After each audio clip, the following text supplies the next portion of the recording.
Negative emotions don't ruin your life all at once.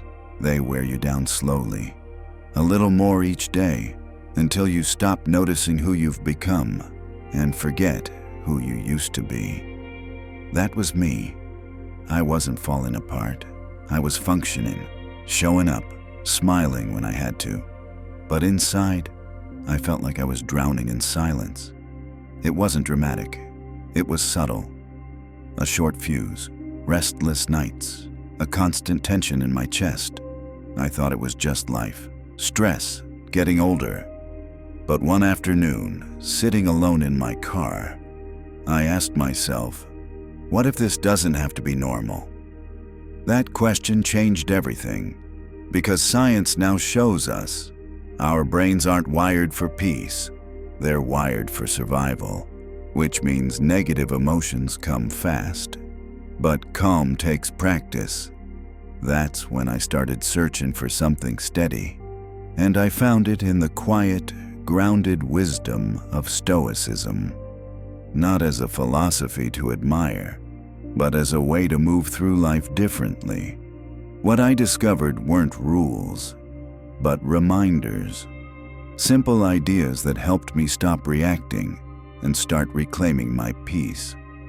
In this video, I want to share 7 lessons that helped me break the cycle, not by escaping negative emotions, but by understanding them, living with them, and slowly rising above them. Wherever you are right now, I hope something here meets you where you are and helps you take one step closer to who you were always meant to be. 1. The mind is where joy begins. I used to think happiness was something you had to chase, out there, in the next job, the next vacation, the next version of myself. But the more I chased it, the more exhausted I became. There were moments, quiet, simple moments, when I'd feel something close to peace, but I didn't know how to hold on to it. It always slipped away. Then one day, I heard a question that stopped me cold.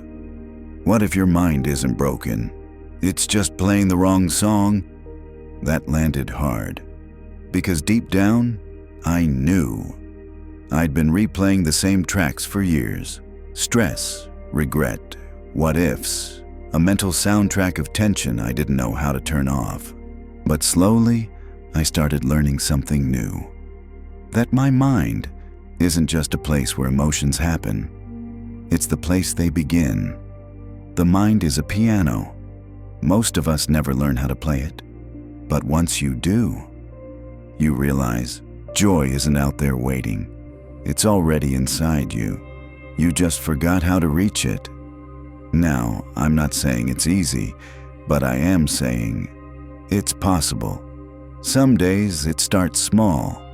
You wake up, and instead of scrolling through stress, you take one breath and notice the light through the window. You pause, and in that pause, something shifts. Not everything, just enough. Marcus Aurelius said, "The happiness of your life depends upon the quality of your thoughts, not the size of your house, not the number of things you've achieved, your thoughts." That's where joy begins, right there, in the space between one thought and the next. So the question is, what will you choose to think today? 2. Learn to master your mind. Have you ever looked back at a moment and thought, why did I react like that? Maybe it was a sharp word, a silent treatment, an anger that came out of nowhere, and afterward, you didn't feel stronger. You felt smaller, ashamed, tired. I've been there more times than I can count. And for the longest time, I thought, if people would just stop pushing my buttons, I'd be fine. But the truth, it wasn't their actions. It was my reactions. Life was pressing on something inside me that I never learned how to manage. That's when something shifted. I started noticing the pattern, how quickly I'd go from calm to chaos, all within seconds. And in that noticing, I found space, tiny at first, but enough. Enough to breathe, to watch the emotion rise, and not follow it. That's when I found this line from Epictetus. It's not what happens to you, but how you react to it that matters. Simple, but it changed how I saw everything. Stoicism isn't about suppressing what you feel. It's about creating just enough space to respond with intention, not impulse. So next time the wave comes, a harsh word, a sudden fear, a spike of anger, don't fight it. Just pause, notice, let it pass like a cloud overhead. That moment of pause, that's you, mastering your mind. Not perfectly, but purposefully. Because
movement.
headed nowhere good.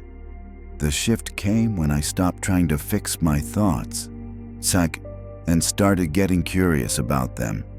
Where do they come from? Why do they repeat? And I learned something important. The mind multiplies what you feed it. Focus on fear. It grows. Focus on what you're grateful for. That grows too. The Stoics understood this long before science did. They knew that suffering doesn't come from what is, but from how we think about it.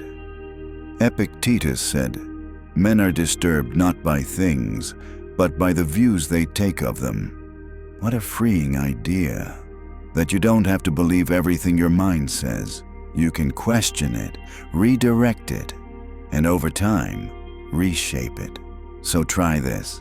Next time your mind runs wild, don't chase it, watch it, name what it's doing. Gently ask, is this thought helping me right now? That alone creates distance. And in that distance, you find peace. Understanding your mind doesn't mean controlling every thought. It means learning how to steer, with practice, with patience, with presence. Because once you understand your mind, it stops being a battlefield and starts becoming a place you can live in again. 6. Detach yourself from negative thoughts. Have you ever had a thought so loud you couldn't hear anything else? It takes over your whole day, colors how you see people, drains your energy. And the worst part, it feels true. I used to believe every thought my mind gave me. If it said I wasn't enough, I believed it. If it whispered worst-case scenarios, I prepared for them. But over time, it became too much. I was reacting to everything in my head as if it were reality. Until one day, in the middle of a panic spiral, I did something different. I said to myself, this is just a thought, not a fact. And for the first time, there was space, a small gap between me and the noise. That gap changed everything. The Stoics understood this separation well. They practiced something called observation without judgment, watching thoughts pass, like clouds in the sky. As Epictetus wrote, if you want to be free, begin by understanding that thoughts are just impressions. And you don't have to accept every one of them. You are not your thoughts. You are the awareness behind them. So here's something to try. Next time your mind shouts something dark or cruel, pause. Don't fight it. Just name it. That's a thought. It's not me. The moment you say that, you take your power back. And the more you practice, the easier it becomes to watch the storm without stepping into it. You're still human.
Emotions drove me today.